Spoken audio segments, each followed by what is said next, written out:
Next question है, किस vitamin का संचय शरीर में नहीं होता है?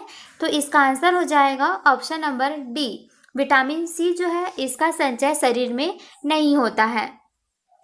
विटामिन सी के अगर रासायनिक नाम की बात करें तो विटामिन सी का रासायनिक नाम होता है एस्कॉर्बिक एसिड। और विटामिन सी हमें किससे मिलती है?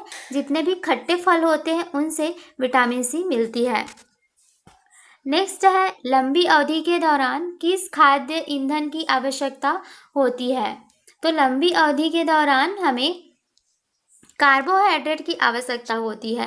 कार्बोहाइड्रेट जो होता है वो इंस्टेंट एनर्जी यानी कि तत्काल एनर्जी देने का काम करता है। नेक्स्ट क्वेश्चन है, विटामिन B5 का रासायनिक नाम क्या है? विटामिन B5 का रासायनिक नाम होता है पेंटोथैमिक एसिड। नेक्स्ट क्वेश्चन, कौन सा विटामिन पानी में घुलनशील है? तो मैं आपको इस बता दूं कि पानी में घुलनशील विटामिन कौन कौन से होते हैं? विटामिन बी और विटामिन सी। अब बताइए कि पानी में घुलनशील कौन सी होगी? इसमें ऑप्शन नंबर बी यहाँ पर राइट हो जाएगा। ये क्या होता है? पानी में घुलनशील होता है। अगर विटामिन बी की जगह में विटामिन सी होता तो भी इसका आंसर सही होता, क्योंकि विटामिन बी और विटामिन सी दोनों ही पानी में घुलनशील होते हैं। बाकी जो विटामिन ए हो गया है, विटामिन डी, विटामिन ई और विटामिन के, ये चारों विटामिन जो होते हैं ये वसा में घुलनशील होते हैं। नेक्स्ट क्वेश्चन है, विटामिन सी का रासायनिक नाम क्या है? विटामिन सी का रासायनिक नाम बताइए। इसका रासायनिक नाम होता है ascorbic acid. Option number C यहाँ राइट हो जाएगा। नेक्स्ट है, विटामिन डी का रासायनिक नाम क्या है? विटामिन डी का रासायनिक नाम होता है कैल्सीफेरॉल। नेक्स्ट है, एटीपी का निर्माण कहाँ होता है? तो एटीपी जो होती है वो बनती माइटोकॉन्ड्रिया में ही है। तो यहाँ पर एटीपी मतलब होता है ऊर्जा, इसीलिए माइटोकॉन्ड्रिया को कोशिका का ऊर्जा गृह कहा जाता है। एटीपी की फुल फॉर्म की बात करें तो एडिनोसाइन ट्राइफॉस्फेट इसका फुल फॉर्म होता है। नेक्स्ट है, ट्रैफिक पुलिस किसे कहा जाता है? तो ट्रैफिक पुलिस की संज्ञा किसे दी गई है? गोल्जी काय को। यहाँ पर देखिए रॉन्ग है, ये ट्रैफिक पुलिस गोल्जी काय को कहा जाता है। माइटोकॉन्ड्रिया को कहा जाता है कोशिका का ऊर्जा गृह और राइबोसोम को कहा जाता है कोशिका की प्रोटीन फैक्ट्री। नेक्स्ट है, राइबोसोम प्रोटीन तथा डैश का बना हुआ होता है। तो राइबोसोम जो होता है वो प्रोटीन और आरएनए का बना हुआ होता है। आरएनए जो होती है वो 3 टाइप की होती है, टी, एम और आर। तो यहाँ पर जो राइबोसोम होती है वो प्रोटीन और आरएनए की बनी हुई होती है। नेक्स्ट क्वेश्चन है, कौन सा कोशिकांग नष्ट होकर कैंसर का निर्माण करती है? आंसर हो जाएगा लाइसोसोम। लाइसोसोम जो होती है वो नष्ट होकर कैंसर का निर्माण करती है। तो कैंसर होने के लिए कौन जिम्मेदार है? लाइसोसोम। नेक्स्ट है, पौधों में हरा रंग किसके कारण होता है? पौधों में हरा रंग जो होता है वो क्लोरोप्लास्ट के कारण होता है। क्लोरोप्लास्ट जो होता है वो एक वर्णक की तरह काम करता है और कौन सा रंग देता है? हरा रंग देता है। नेक्स्ट है, क्लोरोफिल के निर्माण में कौन सा शीर्ष तत्व महत्वपूर्ण है? तो क्लोरोफिल के निर्माण में कौन सी ऐसी तत्व है जो सहायक होती है?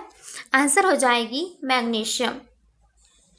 मैग्नीशियम जो तत्व है वो क्लोरोफिल के निर्माण में सहायता करती है। नेक्स्ट है, वसा का संचय कहाँ पर होता है? तो जो वसा होती है उसका स्टोरेज कहाँ पर होता है? जैसे कि हम खाना खाते हैं तो वहाँ पर अगर फैट की मात्रा ज़्यादा हो जाती है और उसका उपयोग हमारे शरीर द्वारा नहीं किया जाता है तो उसका स्टोर होने लगता है। और उसका स्टोर कहाँ पर होता है? इलियोप्लास्ट में इसका स्टोरेज होता है। नेक्स्ट क्वेश्चन है, कोशिका की किस कोशिकाओं को आत्महत्या की थैली कहा जाता है? इसे कहा जाता है लाइसोसोम। लाइसोसोम को कोशिका की आत्महत्या की थैली कहा जाता है। गोल्जी काय को कोशिका का ट्रैफिक पुलिस कहा जाता है। राइबोसोम को प्रोटीन फैक्ट्री कहा जाता है। नेक्स्ट है, प्रकाश संश्लेषण प्रोटीन संश्लेषण तथा वसा अम्ल का संश्लेषण का कार्य करते हैं। क्लोरोप्लास्ट। यह सभी संश्लेषण किसके द्वारा किया जाता है? क्लोरोप्लास्ट के द्वारा किया जाता है। नेक्स्ट है, कोशिका की फैक्ट्री किसे कहा जाता है? प्रोटीन फैक्ट्री कहा जाता है राइबोसोम को। नेक्स्ट क्वेश्चन है, कोशिका का ऊर्जा गृह किसे कहा जाता है?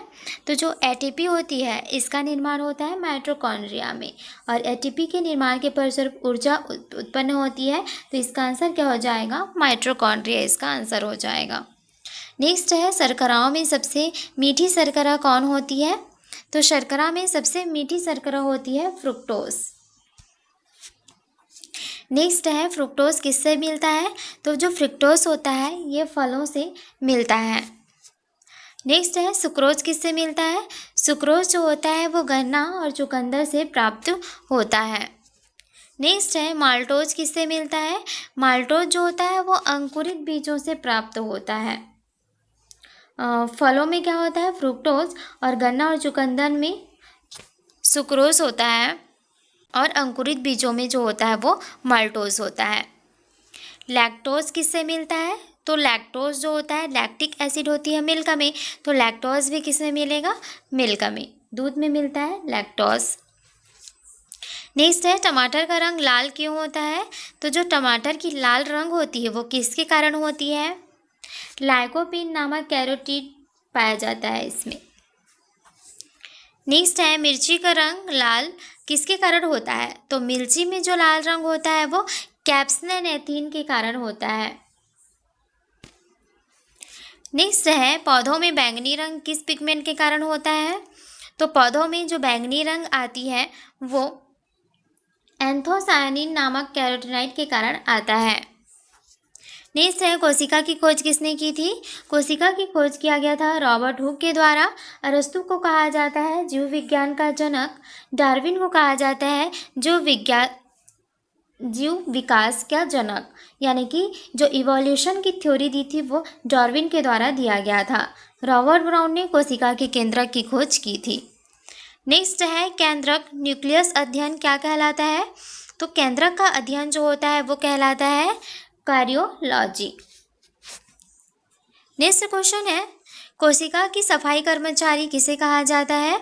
इसे कहा जाता है लाइसोसोम को, क्योंकि जो भी कोशिका नष्ट होती है वो लाइसोसोम के द्वारा होती है, इसीलिए इसको कोशिका की आत्महत्या की थैली भी कहा जाता है।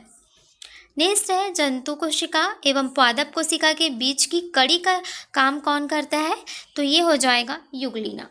यूग्लिना जो होता है वो जंतु कोशिका और पादप कोशिका दोनों की तरह कार्य करता है, इसलिए इसको जंतु कोशिका और पादप कोशिका के बीच की कड़ी कहा जाता है। नेक्स्ट है, कोशिका विज्ञान का अध्ययन क्या कहलाता है? कोशिका विज्ञान का अध्ययन कहलाता है साइटोलॉजी। साइटोलॉजी हम कहते हैं कोशिका विज्ञान का अध्ययन। नेक्स्ट है, कोशिका विज्ञान के जनक कौन कहे जाते हैं? तो कोशिका की खोज की थी रॉबर्ट हुक ने, इसीलिए कोशिका विज्ञान के जो जनक हैं वो माने जाते हैं रॉबर्ट हुक। आधुनिक कोशिका विज्ञान के जनक किसे कहा जाता है? तो जो आधुनिक कोशिका विज्ञान है स्वानसन कहे जाते हैं। आधुनिक जो कोशिका विज्ञान है इसके जनक कहे जाते हैं स्वानसन।